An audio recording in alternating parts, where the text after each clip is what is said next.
यशोधनन्दन व्रज जनरञ्जन यशोधनन्दन व्रज जनरञ्जन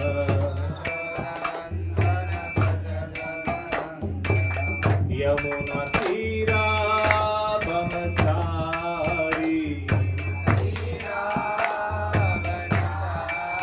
यमुना तीरा ब्रह्मचारी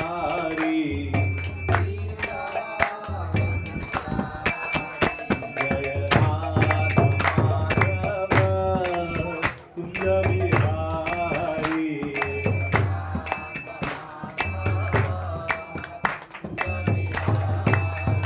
जय Radha Madhav Kunj Bihari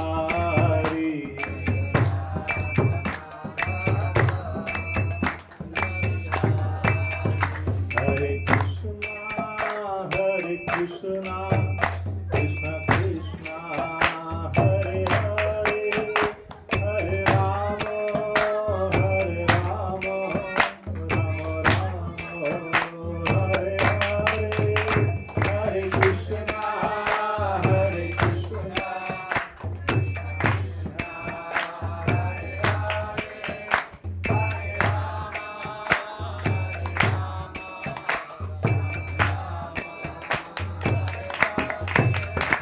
Hare Krishna, Hare Krishna, Krishna Krishna, Hare Hare, Hare Rama, Rama Rama, Hare Hare, Hare Krishna, Hare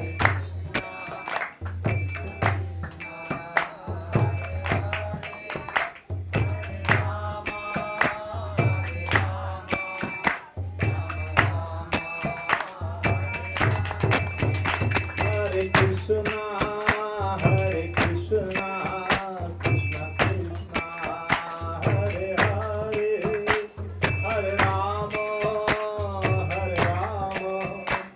Rama Rama, Hare Hare.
Jai Radha Madhav, Radha Madhav, Radha Madhav, Jai Radha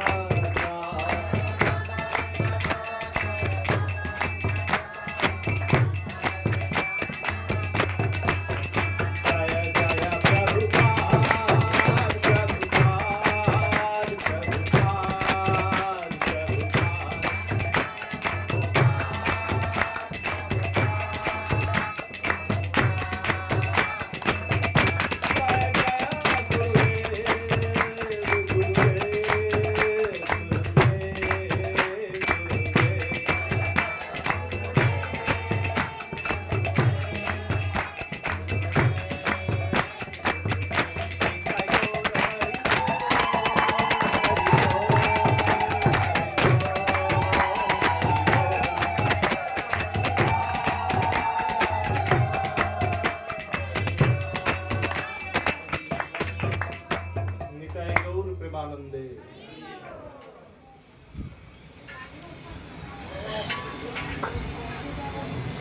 সকলে মঙ্গলাচরণ করি।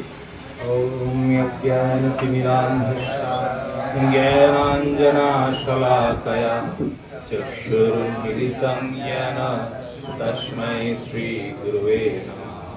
श्रीचैतन्यमनःभीष्टं स्थापितं येन भूतले स्वयं रूपा कदा मह्यं ददाति स्वपदान्तिकम्। वन्देऽहं श्रीगुरो श्रीयुतपदकमलं श्रीगुरुं वैष्णवांश्च श्रीरूपं साग्रजातं सहगना रघुनाथान्वितं त्वसजितं साद्वैतं सावधूतं परिजनसहितं कृष्णचैतन्यदेवं श्रीराधाकृष्णपादं सहगना ललिता श्रीविशाखान्वितांश्च नमो विष्णुपादाय कृष्णप्रेष्ठाय भूतले श्रीमते भक्तिवेदान्त स्वामिनिति नामिने। नमस्ते सरस्वते देवे गौरवाणी प्रचारिणे निर्विशेष शून्यवादी पाश्चात्यदेशतारिणे। वंशाकल्पतरुभ्यश्च कृपासिन्धुभ्येव च पतितानं पावनेभ्यो वैष्णवेभ्यो नमो नमः। नमो महावदन्नाय कृष्णप्रेमप्रदायते कृष्णाय कृष्णचैतन्य नामने गौरतिषे नमः। पञ्चतत्त्वात्मकं कृष्णं भक्तरूपस्वरूपकं भक्तावतारं भक्ताख्यं नमामि भक्तशक्तिकम्। हे कृष्ण करुणा सिंधु दीनबंधो जगत्पते गोपेश गोपिकाकांत राधाकांत नमस्तुते। तप्त कांचन गौरांगी राधे वृंदावनेश्वरी वृषभानुसुते देवी प्रणमामि हरिप्रिये। नीलाचल निवासाय नित्याय परमात्मने बलभद्रा सुभद्राभ्यां जगन्नाथाय ते नमः। वृंदावै तुलसीदेव्यै प्रिया वै केशवस्य च विष्णुभक्ति प्रदे देवी सत्यवत्यै नमो नमः। जय श्री कृष्ण चैतन्य प्रभु नित्यानंद श्री अद्वैत गदाधर शिवासादि गौर भक्तवृंद। हरे कृष्णा कृष्णा कृष्णा हरे हरे हरे राम राम राम हरे हरे।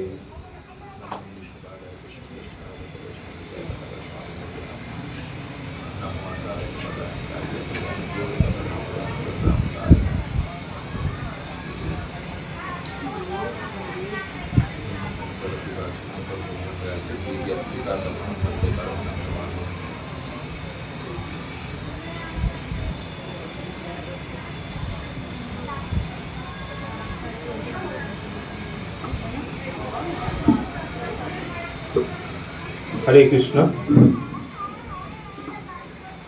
आज के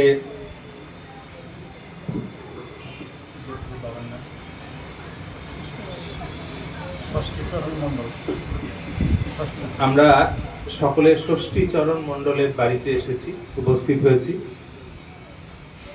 উদ্যোক্তা বা উদ্যোগ নিয়েছেন আমাদের উজ্জ্বল প্রভু, যিনি বেশ কিছু কাল যাবৎ আমাদের এই পার্লালপুর গীতা পাঠচক্র যে আমরা ছোট করে সবাই মিলে একত্রিত হয়ে প্রভুপাদের ছত্রছায়ায় চালাচ্ছি, তারই এক সৈনিক। তার বাড়িতে আমরা আজকে উপস্থিত। প্রথমে ধন্যবাদ জানাই আপনাদেরকে, আপনারা ধৈর্য সহকারে এখানে এসেছেন এবং এখানে এসে এত সময় অপেক্ষা করছেন, তার জন্য আমরা ক্ষমা প্রার্থী। কারণ আমরা সকলেই নতুন, হয়তো ভুল ত্রুটি হচ্ছে, বুঝতে পারছি না ঠিকভাবে কোন সময়ে কোনটা করলে ঠিক হয়। তাই ছোট ছেলের মতো ভেবে, তাকে নিজের সন্তানের মতো ভেবে আপনারা যারা যারা এখানে এসেছেন, নিজ জ্ঞানে নিজ গুণে তাকে বা আমাদেরকে ক্ষমা করবেন যদি আমাদের কিছু ভুল ত্রুটি হয়। আর আজকে আমি খুব ভাগ্যবান যে আপনাদের মতো সরল মানুষদের কাছে বসে পাঠ করার সুযোগ পেয়েছি। আমি পাশেই ধুলিয়ান থেকে আসছি, আপনারা জানেন। আমার পাঠের সময় হয়তো কিছু ভুল থাকতে পারে, ত্রুটি থাকতে পারে, সেগুলো নিজ গুণে আমাকে ক্ষমা করবেন। যদি কিছু ভালো জিনিস এই পাঠ থেকে পেয়ে থাকেন তাহলে এটা মনে রাখবেন, যদি কেউ আমি আমার শুধু নিজের একার কথা বলছি না, হরিবাসরে বা ভগবানের কথা আলোচনার সময় আমরা যদি কখনো কোনো সময় এমন কিছু কথা বলি যেটা মানুষের মধ্যে আনন্দ দেয় বা ভালো লাগে বা শুনতে ইচ্ছে করে, আরো নিজেকে বাহবা দেওয়ার কোনো প্রয়োজন নেই। গুরুদেব যতক্ষণ না পর্যন্ত আশীর্বাদ করেন, গুরু পরম্পরা যতক্ষণ না আপনার সাথে থাকবেন, ততক্ষণ আপনার মুখ থেকে একটিও হরি কথা সুন্দরভাবে বেরোবে না বা প্রস্তাবন করতে আপনি পারবেন না, আপনি রাখতে পারবেন না, যেটা কি গ্রহণযোগ্য হবে, সবার ভালো লাগবে। যখন দেখছেন যে ভালো লাগছে মানুষের শুনতে কথা, তাহলে নিজের কখনো ক্রেডিট নেবেন না। বৈষ্ণবদের এক প্রকার একটা গুণ হচ্ছে সরলতা, অহংকার, এই জিনিসগুলো ত্যাগ করা উচিত আমাদের। তাই আমরা সবসময় বলি যে যদি কেউ আপনাকে কখনো কোনো নাম করেন, বাহ প্রভু আপনি তো খুব ভালো পাঠ দেন, বাহ প্রভু আপনি তো খুব সুন্দর রান্না করেন, সঙ্গে সঙ্গে আমাদের কর্তব্য, আমি যা শিখেছি তাই বলছি, আমাদের উচ্চতর যিনি আছে, আমি তো আমার প্রভুর কাছ থেকে শিখেছি, গুরুবর্গের কাছ থেকে শিখেছি, ওটা ওনার শিক্ষা, আমার কিছু নেই। এই শিক্ষাটুকু যদি আমরা নিজেদের মধ্যে রাখতে পারি তাহলে আমাদের মধ্যে অহংকার বোধটা কমে যাবে। যতদিন অহংকারের বিন্দুমাত্র উপস্থিত থাকবে ততদিনে হরিনাম করে আপনি আনন্দ পাবেন না, বরঞ্চ আপনার নাম অপরাধী হতে থাকবে। ওই জন্য শ্রেয় সবসময় ঊর্ধ্বতন কর্তৃপক্ষকেই দিতে হয়। এমন ভাবে শ্রেয়টা দেবেন যে যেন মনে হয় সত্যিকারের এটা আপনি মন থেকেই বলছেন। এরকম না হয় যে এটা আপনাকে শিখিয়ে দিয়েছে কিন্তু আপনি নিজের ক্রেডিটটা নিজে নিতে চাইছেন। আমরা কেউই আসলে কিছু জানি না। ভেবে দেখুন, আমি তো চরম জাগতিক লোক, আপনি ভেবে দেখুন যে আমরা কতটা ক্ষুদ্র এই জগতে। একটা ভিডিও দেখছিলাম, একটা মানুষ দাঁড়িয়ে আছে রাস্তার উপরে, আর একটা উপর থেকে কোনো একটা দৃষ্টি দিয়ে তাকে দেখা হচ্ছে। বেশ মানুষটাকে সামনে দেখা যাচ্ছে, হাত পা চোখ, বেশ জামা কাপড় পরে আছে সুন্দর। যখন ধীরে ধীরে দূরে যাচ্ছে দৃষ্টিটা, তখন মানুষটা আস্তে আস্তে ছোট হয়ে যাচ্ছে। আরো দূরে আরো দূরে আরো দূরে যখন যাচ্ছে তখন আমরা একটা পিঁপড়ের মতো হয়ে যাচ্ছি। আরো দূরে যখন যাচ্ছে, আমরা যে জায়গাতে, যে পাড়া বা যে গ্রামটাতে দাঁড়িয়েছিলাম সেটা একটা পিঁপড়ের মতো হয়ে গেল। আরো দূরে যেতে যেতে যেতে দেখা যাচ্ছে আমাদের রাজ্যটা ওই পিঁপড়ের মতো হয়ে গেছে। আরো দূরে যাচ্ছে যখন দৃষ্টিটা, তখন দেখছে দেশটা যেন পিঁপড়ের মতো হয়ে গেছে। এবার এতটাই দূরে চলে গেছে যে আমাদের এই পৃথিবীটাই যেন পিঁপড়ের মতো লাগছে। এবার এরকম ভাবে যেতে যেতে যেতে যেতে ব্রহ্মাণ্ডটাকেই ছোট লাগছে পিঁপড়ের মতো। আরো দূরে যেতে যেতে দেখা যাচ্ছে এরকম অসংখ্য ব্রহ্মাণ্ড সব পিঁপড়ে হয়ে গেছে। আমি এই কথাটা আপনি যদি চোখ বন্ধ করে একটু ভাবেন, তাহলে এই যে ব্রহ্মাণ্ড বা তার থেকে অসংখ্য ব্রহ্মাণ্ড যখন পিঁপড়ে হয়ে যায়, তখন আমাদের আয়তনটা কতটুকু? ওইটুকু আয়তন নিয়ে আপনি কল্পনা করুন, আমরা অলিক কল্পনা করছি যে কত রকম বক্তব্য রাখছি যে এটা করতে হবে, এটা করতে হবে, এটা করবো, হ্যান করেগা ত্যান করেগা, এরকম ভাবে বড় বড় ডায়লগ দিয়ে আমরা এই জায়গাটা কিনে রাখতে হবে, এখানে একটা বাড়ি করব ছেলেদের জন্য, মেয়ের বিয়ে দিতে হবে, এটা এরকম এরকম জিনিস কিনে রাখলাম। ভবিষ্যৎ পরিকল্পনা প্রচুর আমাদের,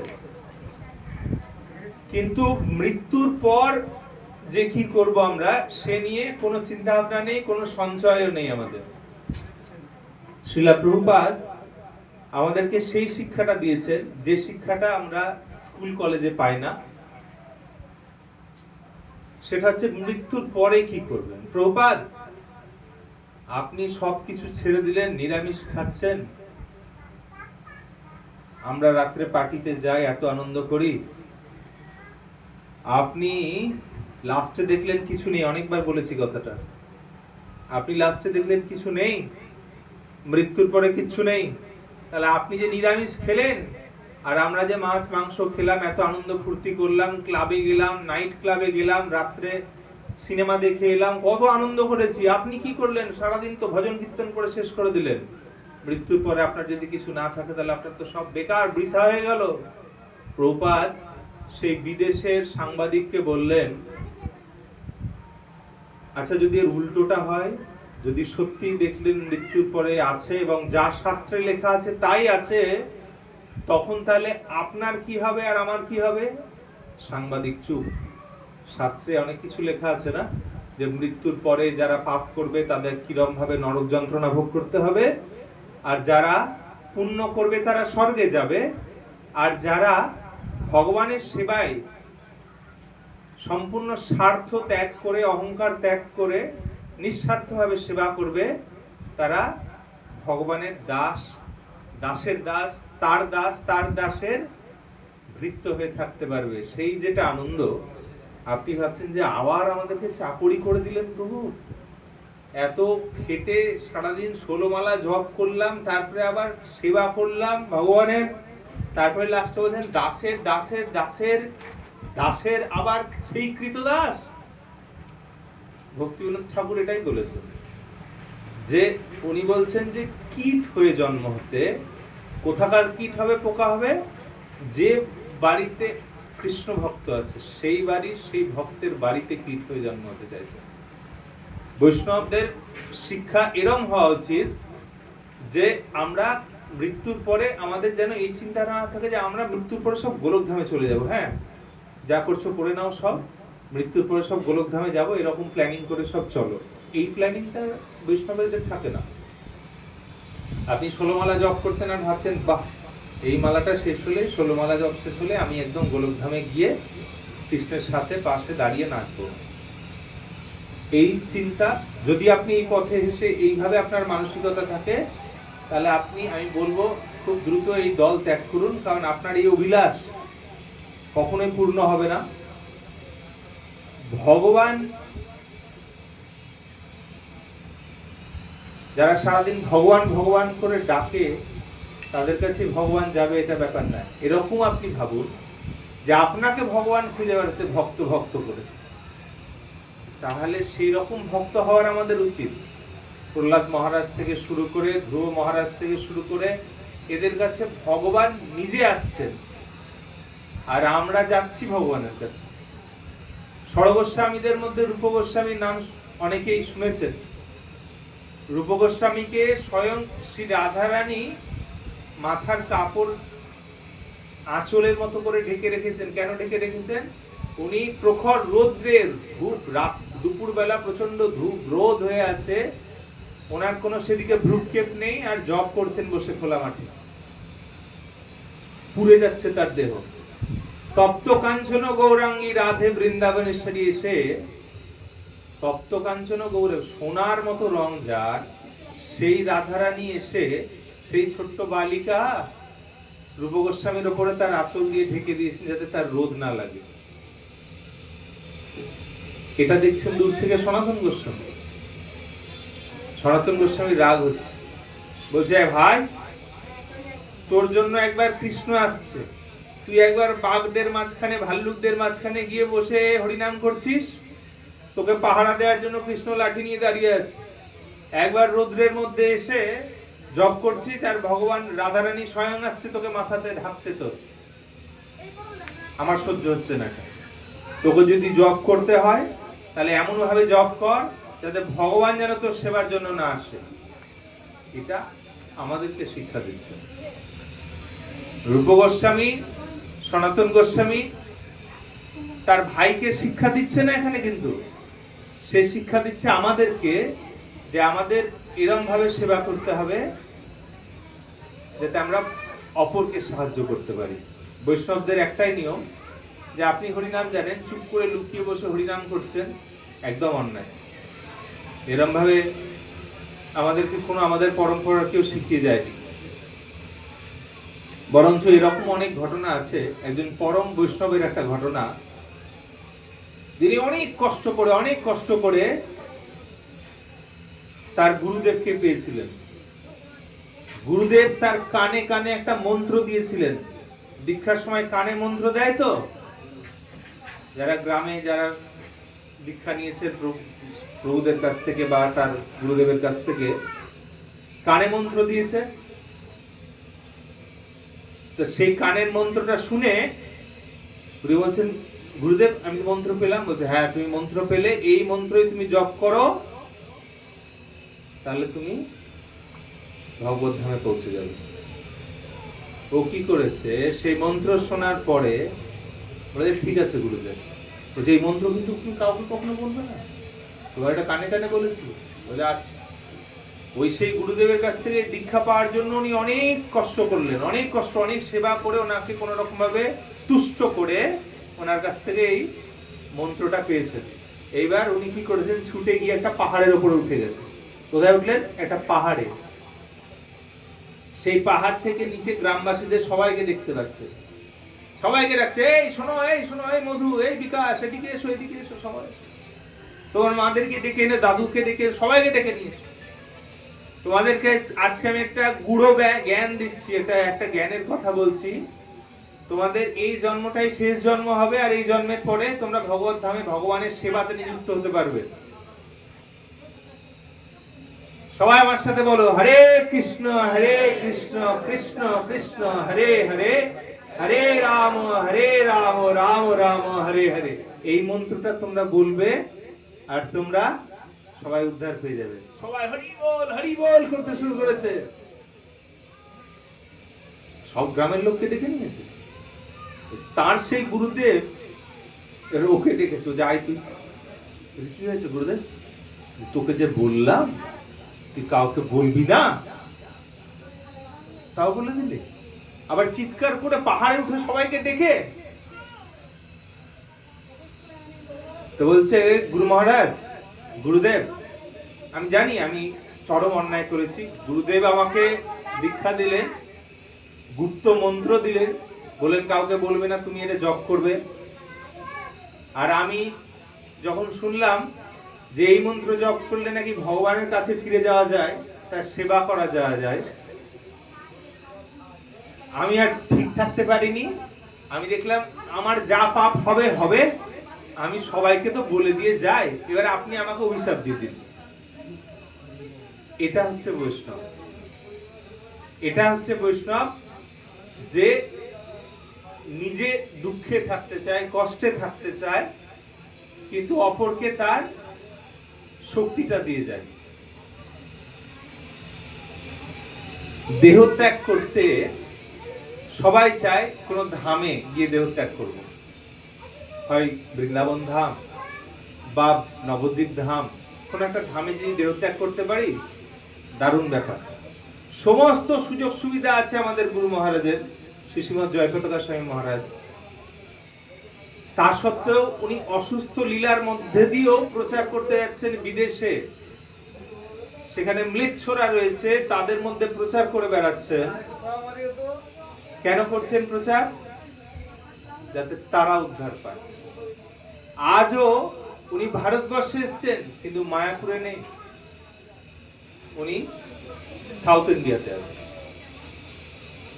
সেখানেও হসপিটালে থাকলেও সেখানেও তিনি তার ভক্তি যে প্রচার, গ্রন্থর যে প্রচার, সেটা চালিয়ে যাচ্ছে। আমরা কতটুকু করি? আমরা বৈষ্ণব সাজে সেজে বড় বড় জ্ঞান দিয়ে তারপরে শেষ। এটা কি আমাদের উচিত? বিন্দুমাত্রই উচিত না। আজকে উজ্জ্বল প্রভুর বাড়িতে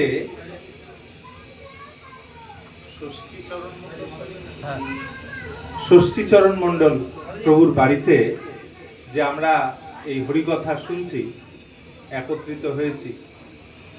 আজকের দিনটা খুব শুভ দিন। আপনাদের জানা আছে আজকের দিনটা কেন শুভ দিন? আজকে খুব বিশেষ একটা দিনে আমরা সবাই একত্রিত হয়েছি। আজকে দুটো ভালো মানুষ, বৈষ্ণব পরমহংস, তাদের তিরোভাব তিথি। বৈষ্ণব ক্যালেন্ডার যদি থাকে তাহলে দেখবেন দুজন মানুষের তিরোভাব তিথি আছে আজকে। আছে তো? কার কার তিরোভাব তিথি আছে আজকে? প্রভু মনে থাকবে না বলে পঞ্জিকা নিয়ে এসেছি আর কি ঘরেই আছে। সকালে দেখেছি, ওর নামটা মনে আসছে না। রঘুনন্দন আর বংশী দাস। রঘুনন্দন, বংশী দাস। এবার মনে থাকবে, দেখুন আমি এমন গল্প দেব আপনাদের কানে। আপনারা এত কীর্তন কীর্তন শুনেছেন, শরীর চাঙ্গা করেছেন। এবার আমি যদি আবার একঘেয়ে জিনিস বলতে লাগি, এবার সব ঘুমিয়ে যাবেন। এক তো পেটে কিছু নেই, ওদিকে আবার শব্দ রান্নার, মানে মন ওদিকেই পড়ে আছে যে কখন যে ভোগ লাগাবে প্রভু। তার মাঝখানে আবার বলছে 1 ঘন্টা কথা।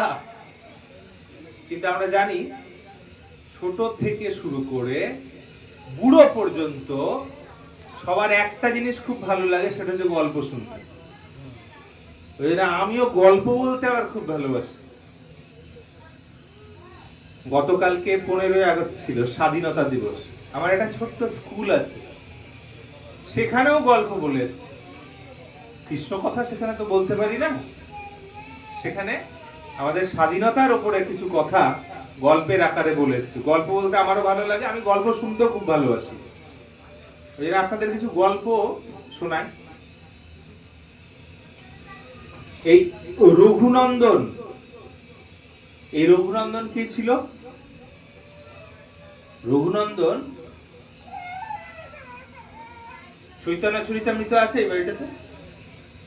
এই বাড়িতে চৈতন্য চরিতামৃত আছে?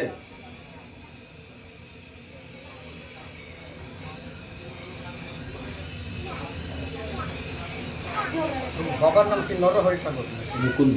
মুকুন্দ দত্ত।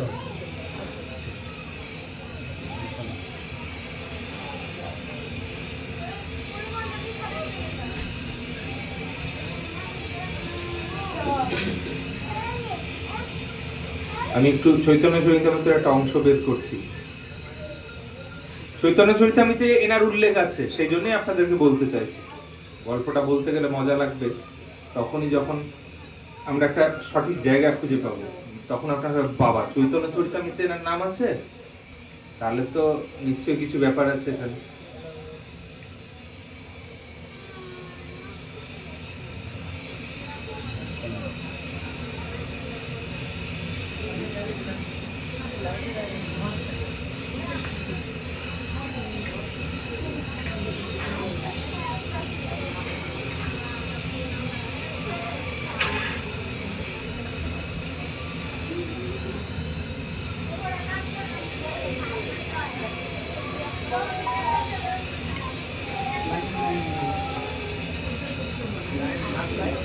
নরহরি নাম শুনেছেন? নরহরি, নরহরি, নরহরির গানটা শুনেছেন? সন্ধ্যা আরতি করেন? হ্যাঁ, নরহরি আদি করি চামড় দুলায়। কিন্তু এই মুকুন্দটা ওই মুকুন্দ না, কিন্তু মিলিয়ে দেবেন না, ওটা আলাদা মুকুন্দ। ওর মধ্যে মুকুন্দও আছে। পেয়ে গেছি। মধ্যলীলা 15 অধ্যায়, চৈতন্য চরিতামৃত মধ্যলীলা 15 নম্বর অধ্যায়। এখানে মুকুন্দ দাসের কথা উল্লেখ করা হয়েছে। মুকুন্দ দাসের ছেলে হচ্ছে রঘুনন্দন, যার আজকে তিরোভাব। গল্পটা কি রকম? মহাপ্রভু বলছেন, ভক্তগণ কহে শুনো মুকুন্দের প্রেম, নিগুড় নির্মল প্রেম যেন দগ্ধ হেম। শ্রী চৈতন্য মহাপ্রভু তখন সমস্ত ভক্তদের বললেন, তোমরা সকলে মুকুন্দের ভগবত প্রেমের মহিমা শ্রবণ করো। সেই প্রেম অত্যন্ত গভীর, নির্মল, খাঁটি সোনার সঙ্গে কেবল তার তুলনা করা যায়।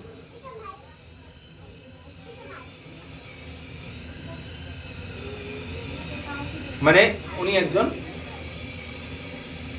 উচ্চ স্তরের বৈষ্ণব। বাহ্যে রাজ্য বৈদ্য ইহ করে রাজ সেবা, অন্তরে কৃষ্ণ প্রেম ইহার জানিবে কেবা। বাহ্য দৃষ্টিতে উনি রাজ বৈদ্য।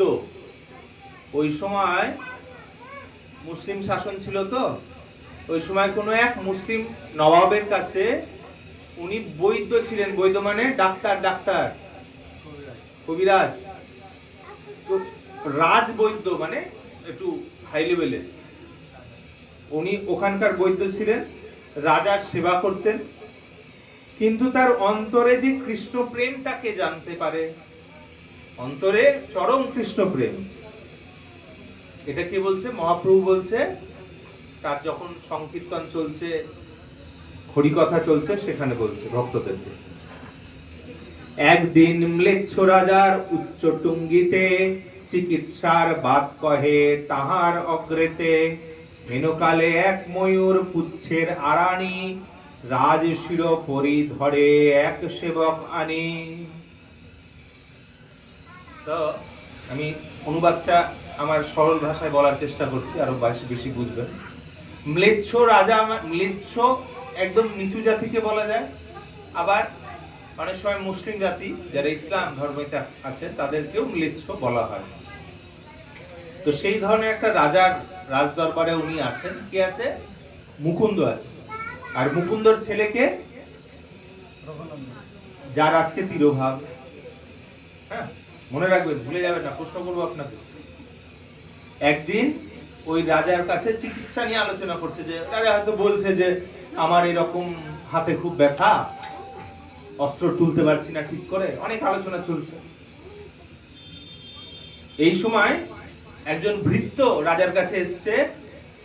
কি নিয়ে এসছে?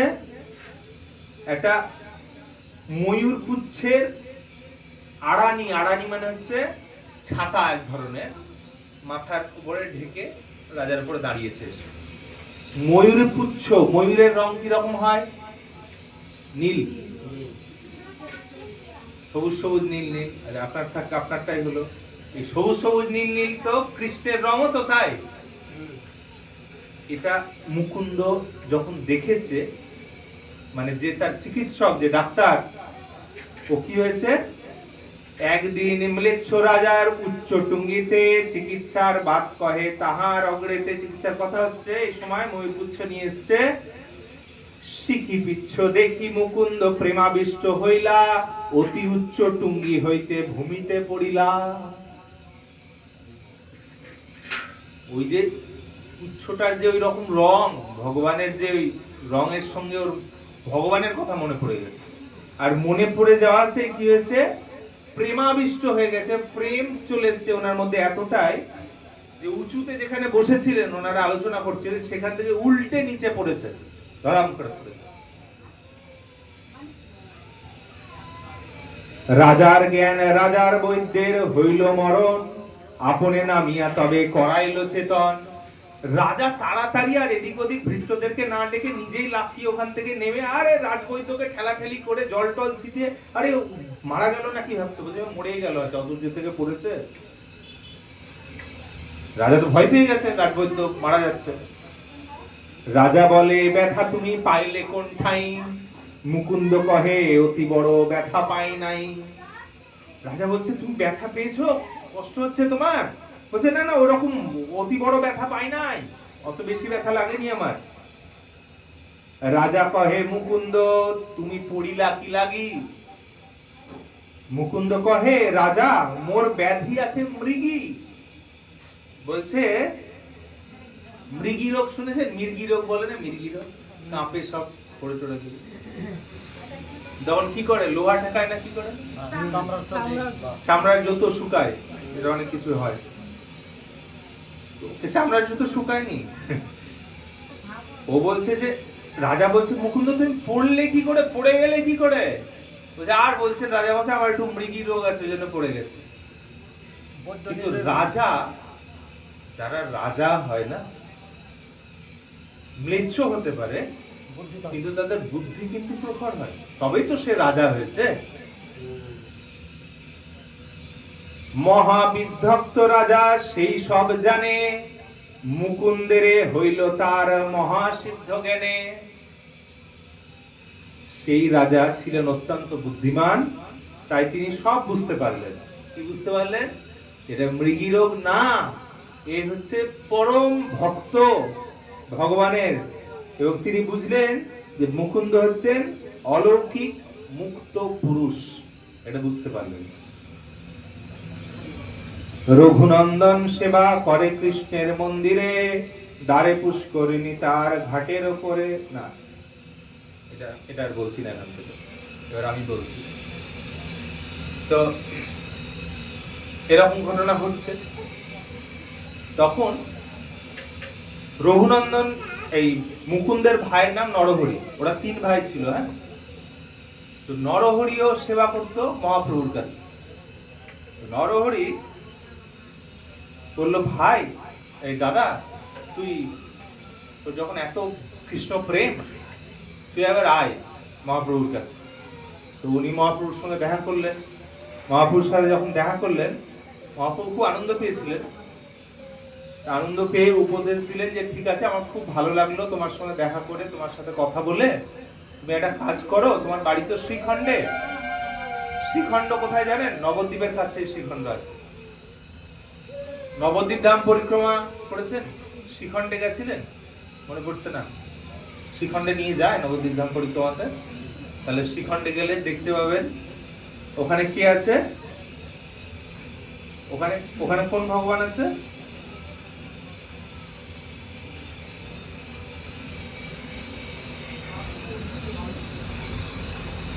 গোপীনাথ আছে, গোপীনাথ। ওখানে নাড়ু গোপাল আছে। নাড়ু গোপাল নাম শুনেছেন? ওই যেটা বাড়িতে নাড়ু গোপাল থাকে ওটা, এইটা নাড়ু গোপাল আলাদা, এটার গল্প আছে, শুনুন। নরহরি ডেকেছে, মুকুন্দ গেছে, মুকুন্দকে উপদেশ দিয়েছে। মুকুন্দ বলছে, আমি এবার এখানেই থাকবো, আমি যাব না আপনার কাছ থেকে ছেড়ে। আমি পেয়ে গেছি আমার আসল জায়গা, আমার বৈদ্য টৈদ্য অনেক হয়েছে, এবার আমি আপনার সেবায় থাকবো। যে না, তুমি যাও, তুমি ফিরে যাও, তোমার শ্রীখণ্ডে ওখানে ফিরে যাও, ভক্ত ভক্তি কথা প্রচার করো, হরিনাম প্রচার করো, সংকীর্তন করো, ওখানে এই আন্দোলনটাকে আরো বড় করে তোলো। বলছে ঠিক আছে, আমার তো অনেক বয়স হয়ে গেছে, আমার ভাই নরহরি, ওর বয়সটা কম, আপনি বরঞ্চ ওকে পাঠিয়ে দিন প্রচার করতে, আমি আপনার সেবায় থাকি। বলছে না না, যেটা আমি বলছি সেটাই করো, কারণ আছে। বলছি কি কারণ আছে? আমার তো বয়স বেশি। কারণ হচ্ছে তুমি এবার ওখানে ফিরে যাবে, তোমার বিবাহ হবে একটা, বিবাহ হয়ে যে তোমার সন্তান হবে, সে আমার পরম ভক্ত হবে। তো মহাপ্রভু তো ভগবান, ওনারাও জানছেন, নরহরিও জানেন, আর মুকুন্দও জানেন, ভগবানের কথা কি ফেলতে পারেন? তো যাই হোক, ওনার কথা শুনে মুকুন্দ ফিরে যান। ফিরে গিয়ে ওনার যা সেবা করার কাজ, মানে উনি যেটা করতেন, ডাক্তারি করতেন, সে ডাক্তারি করতেন।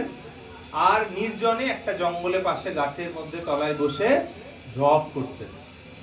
তার পাশেই কিছু দূরে একটা গ্রামে একজন পিতা তার কন্যা সন্তানের বিবাহ দেওয়া বলে চিন্তিত ছিলেন।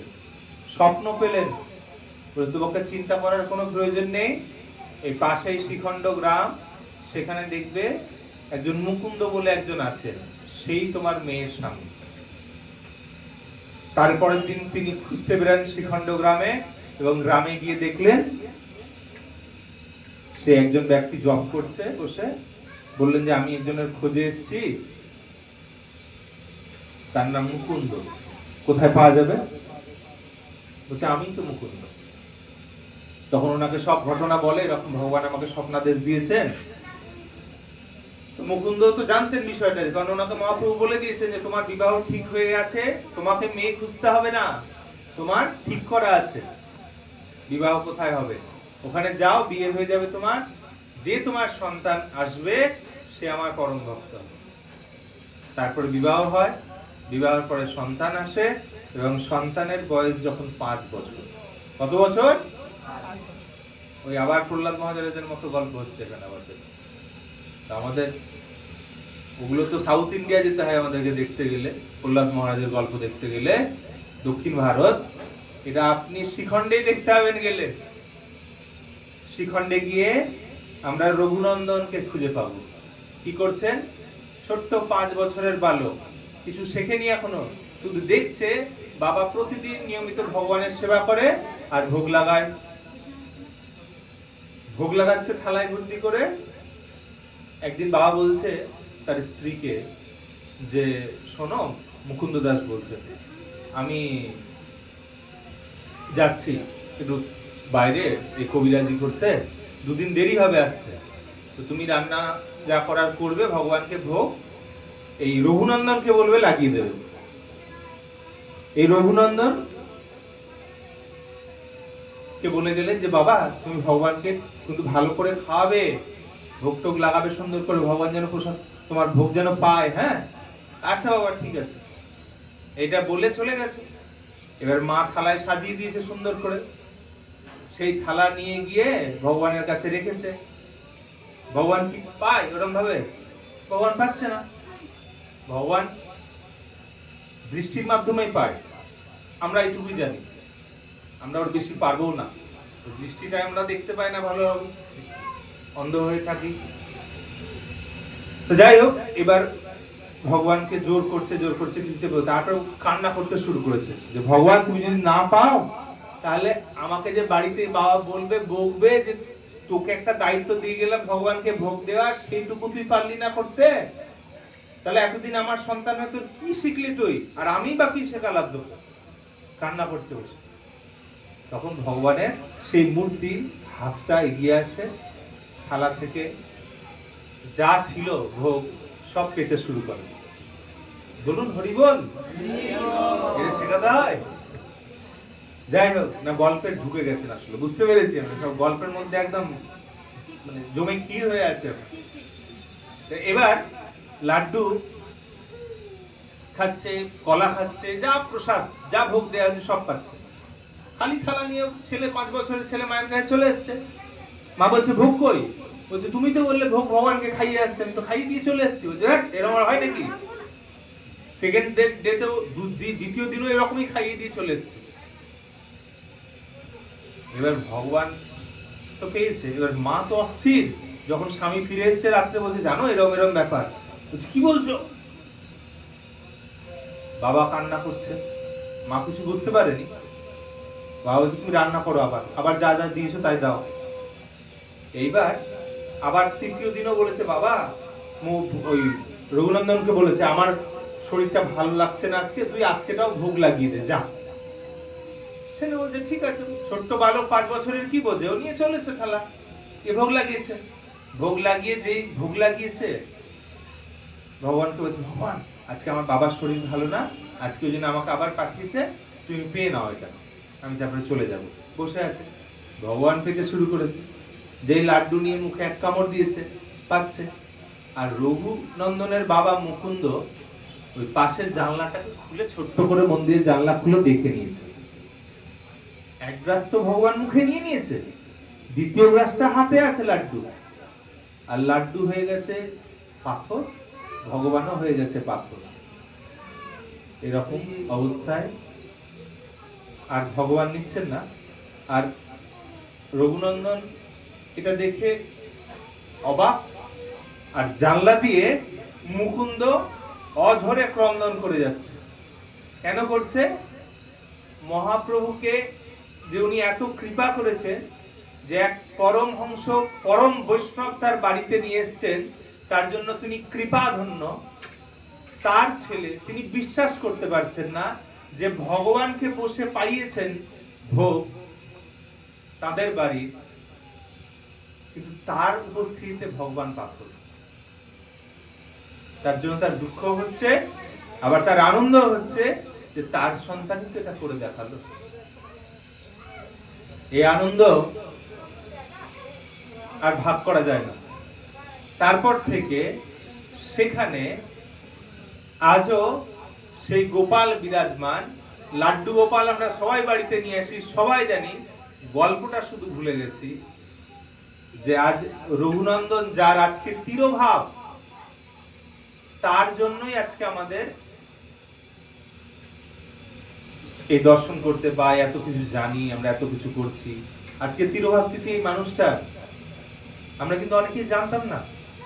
আমরা আজকের দিনটাকে হয়েছি ও একটা দিনে উজ্জ্বল প্রভু করেছে। উজ্জ্বল প্রভু যে কত প্ল্যানিং করেছে যেটা উজ্জ্বল প্রভুই জানে, আর যারা ভক্তরা তারা বুঝতে পারছে। বৈষ্ণবদের তিরোভাবের থেকে, মানে আবির্ভাবের থেকে তিরোভাব বেশি গুরুত্বপূর্ণ হয়। ভগবানের বা তার পার্শ্বদের আবির্ভাব বেশি গুরুত্বপূর্ণ হয়। কেন? কারণ ভগবানের কি তিরোভাব হয়? ভগবান অপ্রকট হয়, ভগবান চলে যান, ম্যাজিক। ভগবান নেই আর, কিন্তু ভগবান এসছে। জন্মাষ্টমীতে ভগবান এসছেন, নৃসিংহ চতুর্দশীতে ভগবান এসছেন। তো ভগবান আসেন তখন আমরা আনন্দ করি, আর যখন বৈষ্ণবরা চলে যায় তখন আনন্দ করি। কেন? কারণ বৈষ্ণবরা হচ্ছেন ধরুন এক ধরনের দূত। ভগবান পাঠাচ্ছে, যাও তুমি এই সেবাটা করে এসো। আমি যাব না, তোমাকে যেতে হবে, তুমি এটা করে এসো, তুমি পারবে। গিয়ে সব কাজ টাজ সবাই করে প্রভুপাদ এলেন, প্রভুপাদ চারিদিকে ছুটলেন, এই করলেন ওই করলেন, বিদেশ গেলেন, প্রচার করলেন, মন্দির নির্মাণ করলেন, গ্রন্থ প্রচার করলেন, গ্রন্থ লিখলেন, অনেক কিছু করলেন। তারপরে প্রভুপাদকে আমরা জানতে পারলাম, আরো বেশি করে জানতে পারলাম উনি একজন কি ধরনের মহান একজন ব্যক্তিত্ব। তখন ওই জন্য তিরোভাব তিথিটা বৈষ্ণবদের কাছে বেশি আনন্দের হয়ে যায়, কারণ তাকে আমরা জানতে পারি। তখন তার আগে তো জানতে পারি না। আবির্ভাব হয়েছে কি করে জানি? দেখা গেল আমাদের সাগর প্রভু পরবর্তীতে এক পরম বৈষ্ণব হয়ে গেছে। তখন আমরা সবাই সাগর প্রভু হরিবোল হরিবোল করছি, কত আনন্দ করছি না। ছেলে খুবই ভালো আমাদের সাগর প্রভু, হতেই পারে। এইবার কিন্তু সাগর প্রভুর তখন কি আবির্ভাব নিয়ে আমরা ভেবেছি? সাগর প্রভু যা কাজ করে গেলেন, উনি একটা ছোট্ট স্কুল করেছেন। প্রভু আমাদের স্কুলের নাম কি? গৌরনিতাই বৈদিক পাঠশালা। সকলে একবার আশীর্বাদ করুন তো আমাদের গৌরনিতাই বৈদিক পাঠশালার জন্য। হরে কৃষ্ণ কৃষ্ণ কৃষ্ণ হরে হরে, হরে রাম রাম রাম হরে হরে। আমি আর 10 মিনিট বলবো, হ্যাঁ, 5টার সময় শেষ হয়ে যাবে ক্লাস। আর অধিক ক্লাস বেশি বলবো না, ঠিক আছে প্রভু? বেশি বললে হজম হয় না ভালো।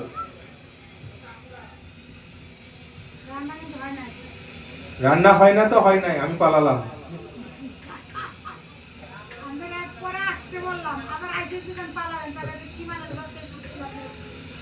বেশি অন্ধকারের পাট দিয়ে মজা নেই, সূর্যের আলোতেই পাট দিই।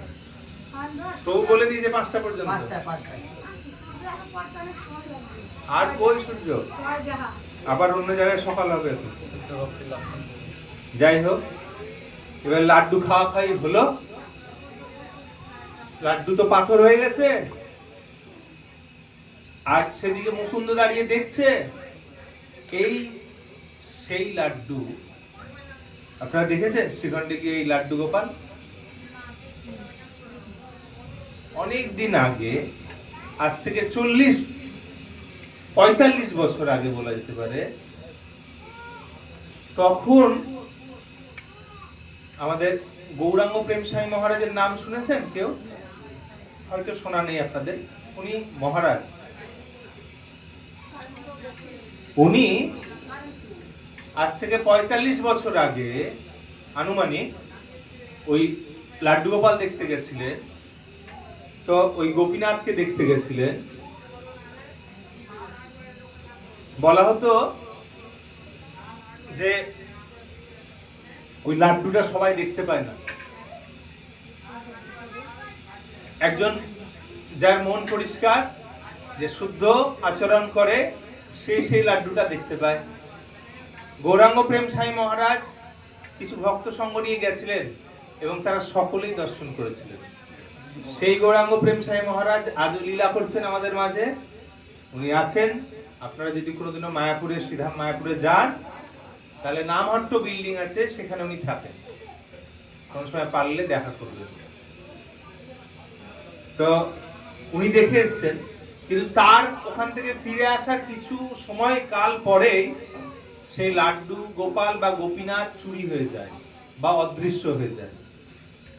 পরবর্তীতে সেখানে তার প্রতিরূপ, মানে তার একটা ওই ধরনেরই একটা রূপে, ওই ধরনের একটা বানানো হয় এবং তাকে প্রতিষ্ঠিত করা হয়েছে। সে আছে, কিন্তু পূর্বের যে আসল সেটা কিন্তু আর নেই। আপনারা যারা পরিক্রমা করেছেন, যারা ভাগ্যবান, আমি ভাগ্য হয়নি আমার পরিক্রমা করার, শুধু শুনে শুনে পরিক্রমা করি আমি। তো এইটুকুটা পেয়েছি, যেটা শুনেছি সেটাই বলছি।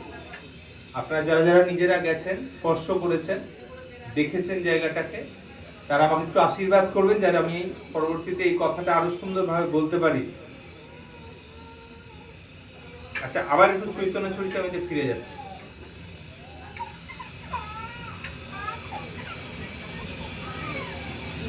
এখানে মহাপ্রভু এই মুকুন্দকে একটা কথা বলছে, ওই ওই 15 অধ্যায়তেই আছি আমি। হ্যাঁ হ্যাঁ, ওটাই সমস্যা।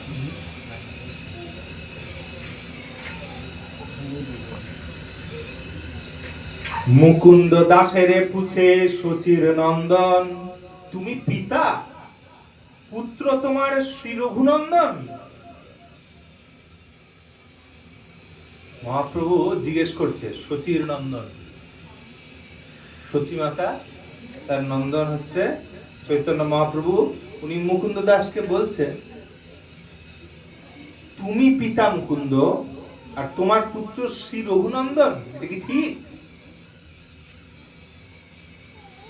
কিবা রঘুনন্দন পিতা, তুমি তার তনয়, নিশ্চয়ই করিয়া কহ যাও সংশয়। মহাপ্রভু বলছে, না, রঘুনন্দন পিতার তুমি হচ্ছে ওর ছেলে, তনয় মানে পুত্র। রঘুনন্দন পিতা, রঘুনন্দন কে ছিল? 5 বছরের ছোট্ট বালক।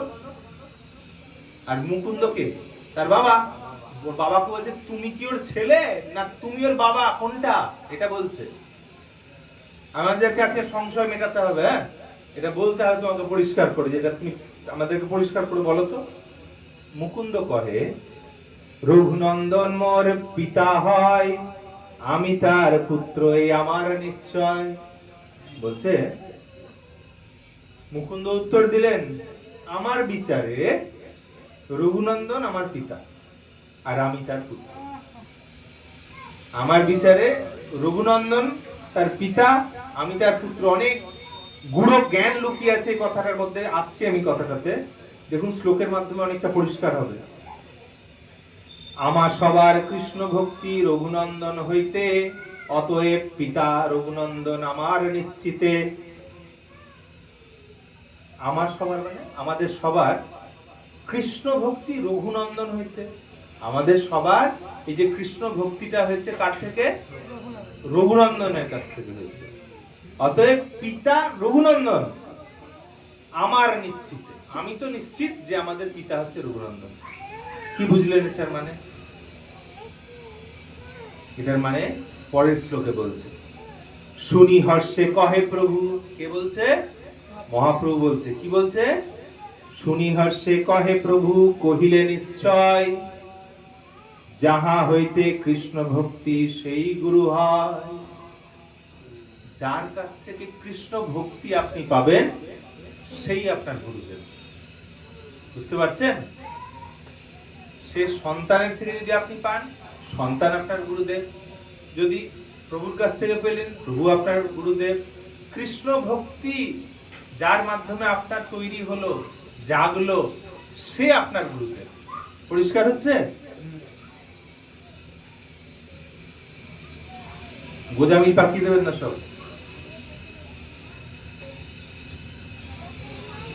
আর 5 মিনিট আছে, 5 মিনিটে বংশীদাস বাবাজিকে শেষ করব। নাহলে আবার তখন বংশীদাস বাবাজি আমাকে আবার স্বপ্ন দিয়ে বের করবে ওখান থেকে, বাড়ি থেকে। আরে তুই আমাকে বললি না, আর ওটাকে বলে চলে এলি। তাই না? দুজনে আছে আজকে তো, নাহলে আবার সিজিপু আর ফোন করে দিচ্ছে। স্বপ্নে তো আমার কাছে বংশীদাস আসবে না, হয়তো সিজিপু ফোন করতে পারে, ওরকম তো হতে পারিনি। আচ্ছা, বংশীদাস বাবাজি কেমন ছিল?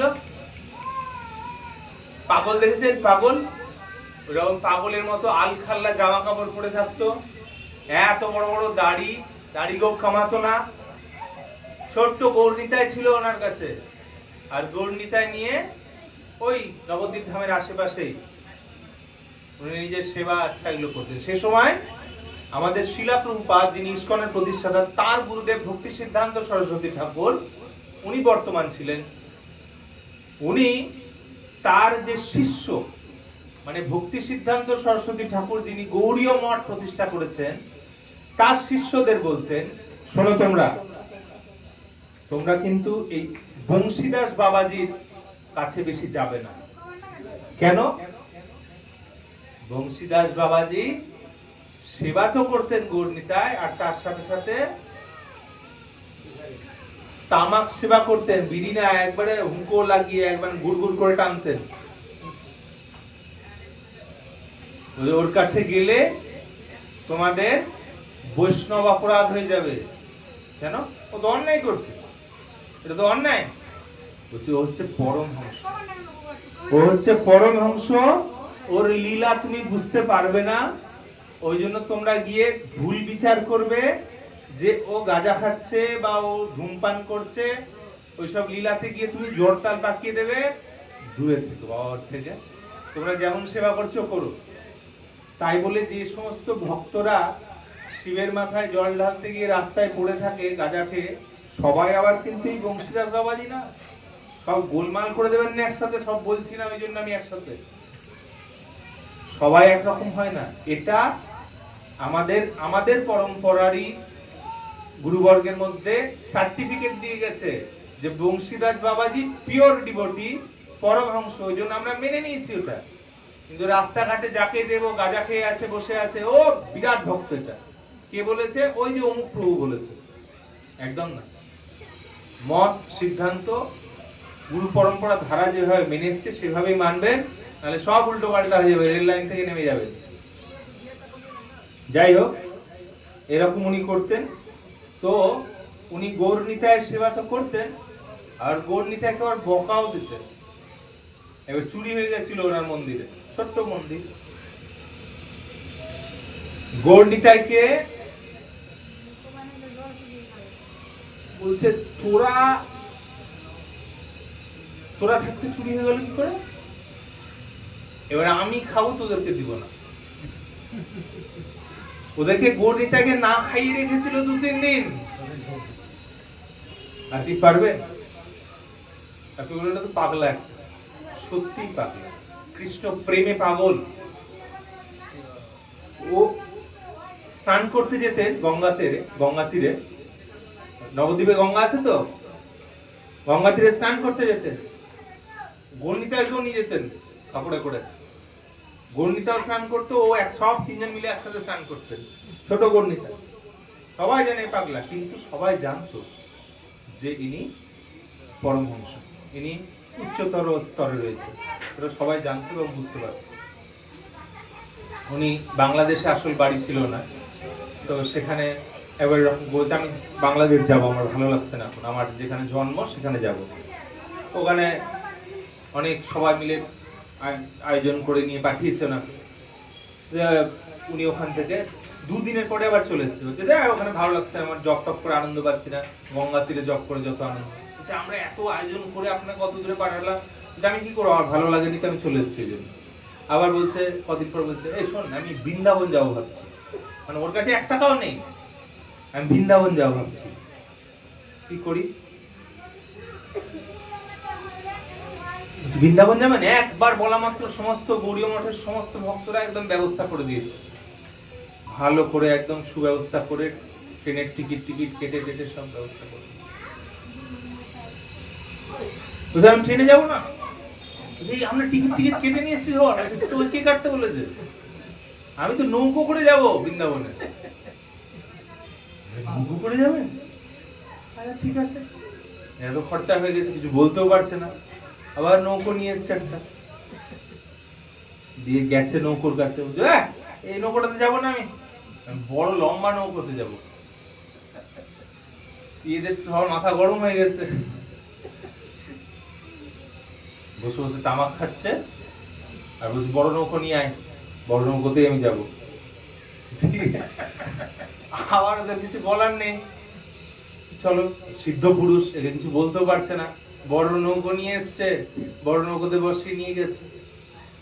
বৃন্দাবন থেকে ঘুরে টুরে এসছে, আবার কদিন পরে বলছে বুঝলি আমাকে মনে হয় যে জগন্নাথ ডাকছে, জগন্নাথের কাছে আবার যেতে হবে গর্ণিতাকে নিয়ে,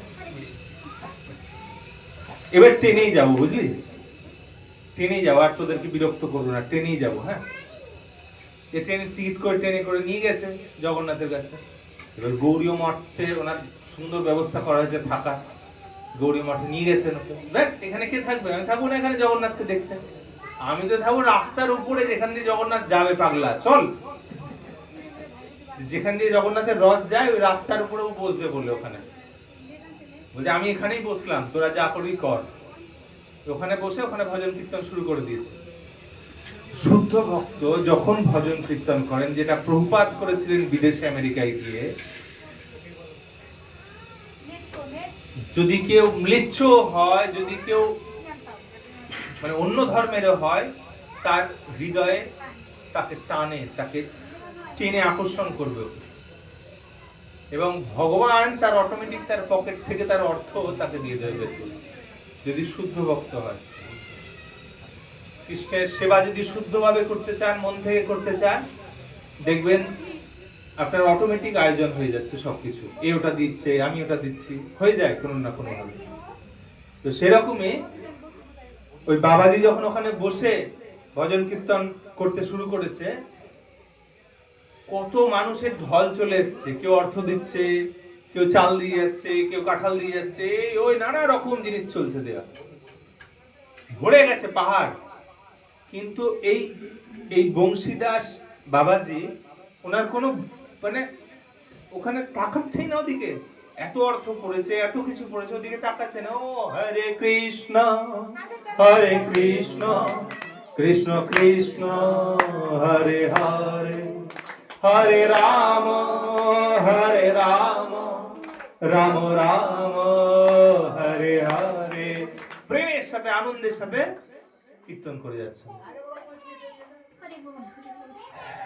এবার যে বাড়ির সামনে, রাস্তাটার সামনে পেছন দিকে তো বাড়ি আছে সবার, যে বাড়ির মালিক, ও বলছে একটা পাগলা কোথা থেকে এখানে এসে বসে গেছে, তার জন্য আবার সব তিরপল লাগিয়ে ওর জন্য আবার ঘরের মতো একটা ছাউনি বানিয়েছে।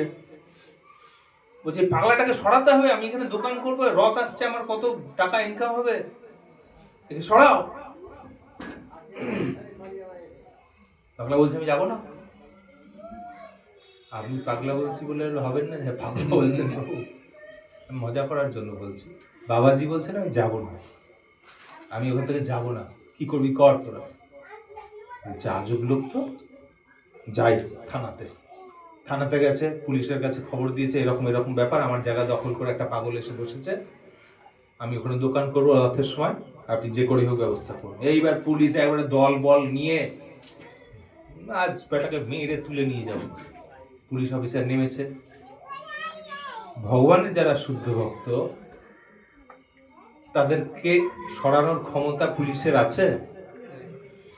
হঠাৎ করে পুলিশের কৃষ্ণ ভক্তির উদয় হয়ে গেছে, ওনাকে দেখে উনি প্রেমাবিষ্ট হয়ে গেছেন এবং দণ্ডবত প্রণাম করেছেন। দণ্ডবত প্রণাম করে উঠে বলছেন কার সাহস আছে আপনাকে এখান থেকে উঠিয়ে নিয়ে যাবে, আমি দেখছি। এবার বাড়ির মালিক ওখান থেকে পালিয়েছে দৌড়ে ওখান থেকে। বুঝলেন, হরিবল বললেন কেমন কারেন্ট চলে এলো।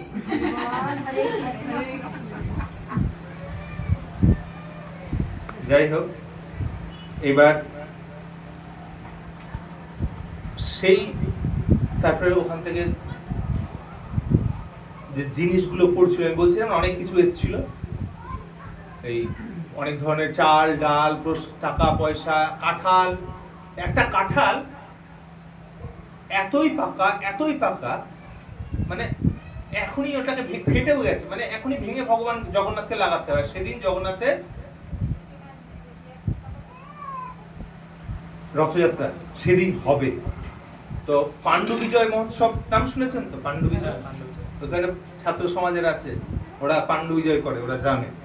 মানে জগন্নাথ বলদেব সুভদ্রাকে যখন বের করে রথে উঠানো হয়, সেই একটা বিজয় মহোৎসব হয়, সেটাকে যে তুলে রথে রাখা হয়, সেই লীলা, সেই ঘটনাটা পাণ্ডু বিজয় মহোৎসব নামে পরিচিত। অন্য কোনো সময় আলোচনা হবে। তো ওই সময়কার ঘটনা। তো তার আগে ভগবানকে সাজানো হচ্ছে, বের করা হবে মন্দির থেকে, কারণ তার আগে ভগবানের স্নানযাত্রা ইলিয়া গেছে, ভগবান 15 দিন বন্ধ ছিলেন, এইসব ব্যাপার ছিল। তো সুন্দর করে শৃঙ্গার করা হচ্ছে। এখন তো ভোগ লাগানো যাবে না, কাঁঠালটা কি হবে এবার? তো ওই গৌড়ী মঠের যে টিমটা ছিল, যে ভক্তরা নিয়ে এসছে এই বাবাজিকে, তারা নিজেদের মধ্যে তাদের যে হেড বলছে, শোন একটা কাজ কর, এই কাঁঠালগুলো সবাই আমরা কাঁঠালগুলো থেকে বিচনগুলো বের করে নেব, ওগুলো তো নষ্ট হবে না, বিচনগুলো বের করে ওটা দিয়ে সবজি রান্না কর। সবজি রান্না করে ওটা আমরা যখন জগন্নাথ বেরিয়ে আসবে তখন ভোগ লাগাবো। বাহ, দারুণ বুদ্ধি দিয়েছে। তাহলে লাগানো হলো, কাজে লেগে গেল। কিন্তু কিন্তু প্রভু, আমরা এই কাঁঠালগুলো কি করবো? এগুলো ফেলে দিই? বাট বোকা, এগুলো ফেলবি কেন? এগুলো পেয়ে নে সব, আর ওগুলো ওটা লাগিয়ে দেবে। এবার জগন্নাথের রথ সামনে চলে এসছে, জগন্নাথকে ওই কাঁঠালের বিচনের সবজি বানিয়ে জগন্নাথকে লাগানো হয়েছে। সবাই দড়ি টানছে, এই বংশীদাস বাবাজিও দড়ি স্পর্শ করেছেন, দিয়ে পাশে বসে খুব হাসছে, হা হা হা করে। তো বাবাজিকে যারা নিয়ে এসেছিল ভক্তরা, ওরা বলছে, বাবাজি আপনি হাসছেন কেন এত? বলছে, জগন্নাথের সাথে কথা বলছিলাম। উনি কিন্তু ওনার গর্ণিতার সাথেও কথা বলতেন, উনি ওনার যে বিগ্রহ, সেবিত বিগ্রহ, তার সাথে কথা বলতেন। ঠিক সেরকম জগন্নাথের সাথে বলছে, আরে জগন্নাথের সাথে কথা বলছিলাম দেখ দেখ, তোকে ওই কটকটা শক্ত বিচনগুলো দিয়েছে, আর নিজের নরম নরম জিনিসগুলো খেয়ে নিয়েছে আগে, দেখ কিরকম। ওরা সবাই ওরা বলছে, বাবাজি জানলো কি করে এটা? আমরা তো কাউকে বলিনি, আমরা তো চুপ করে এগুলো নিজেদের মধ্যে মিটিং করেছি, আর মিটিং করে আমরা এগুলো বানিয়ে নিয়ে এসেছি, আর ওগুলো খেয়ে নিয়েছি আমরা। সবাই দণ্ডবত প্রণাম করে বাবাজির পায়ে এসে পড়ে গেছে, ক্ষমা করে দিন আমাদের। বলছে, আমি কি ক্ষমা করবো বোকা? ক্ষমা তো জগন্নাথ করবে, তোরা ওর কাছে চা। এরকম ভাবে গভীর প্রেম আর ভালোবাসার কথা আমরা অনেক বৈষ্ণবদের কাছ থেকে জানতে পারি। আজকে এই দুজন মহান ব্যক্তিত্বের তিরোভাব তিথি, আমরা এই তিরোভাব তিথিতে একত্রিত হয়েছি। এবার আমাদের কথার সমাপ্তি করার সময় এসেছে। তার আগে বলবো, তার সর্বশেষে বলবো যে আজকের দিনটা উজ্জ্বল প্রভু মনে মনে চেয়েছিলেন যে এরকম একটা দিন থেকে আমি চাই, উনি নিরামিষ পাচ্ছেন, কিন্তু উনি চাইছিলেন যে এবার থেকে আমরা অন্ন ভোগ ভগবানকে নিবেদন করবেন এবং মহাপ্রসাদ গ্রহণ করবেন। প্রসাদ ব্যতীত আর কিছু পাবেন না, সেরকম সংকল্প করেছেন। আমরা সকলে আশীর্বাদ করব, যার যতটুকু ক্ষমতা সেইভাবে আমরা তাকে আশীর্বাদ করব হরিনামের মাধ্যমে, যাতে তিনি সুন্দরভাবে আগামী দিনে ভগবানের সেবা কার্য চালিয়ে যেতে পারেন এবং একজন ভালো বৈষ্ণব, ভালো ভক্ত হয়ে আমাদের এই পাল্লালপুর গ্রামে শুদ্ধ ভক্তি প্রচার করতে পারেন। এই বলে আমাদের এই ছোট্ট কথা সমাপ্তি করে আমরা সর্বশেষে দুহাত তুলে তাকে একটু আশীর্বাদ করি। হরে কৃষ্ণ কৃষ্ণ কৃষ্ণ হরে হরে, হরে রাম রাম রাম হরে হরে। চৈতন্য মহাপ্রভু কি জয়, বংশীদাস বাবাজি কি জয়, রঘুনন্দন ঠাকুর কি জয়, মুকুন্দ দাস কি জয়। সমবেত গৌর ভক্তবৃন্দ কি নিতাই গৌর প্রেমানন্দে। নৃসিংহ তেল যদি কেউ চান নিতে পারেন। আমি ভেবেছিলাম আজকে আমি সাহার নিয়ে কিছু বলতাম, কর্ম অকর্ম বিকর্ম নিয়েও কিছু বলতাম, কিন্তু আমি সাহারটা সব জায়গায় নিয়ে বললে মানুষ কষ্ট পায়, ওই জন্য ওটা বাদ রাখলাম। হারি বল।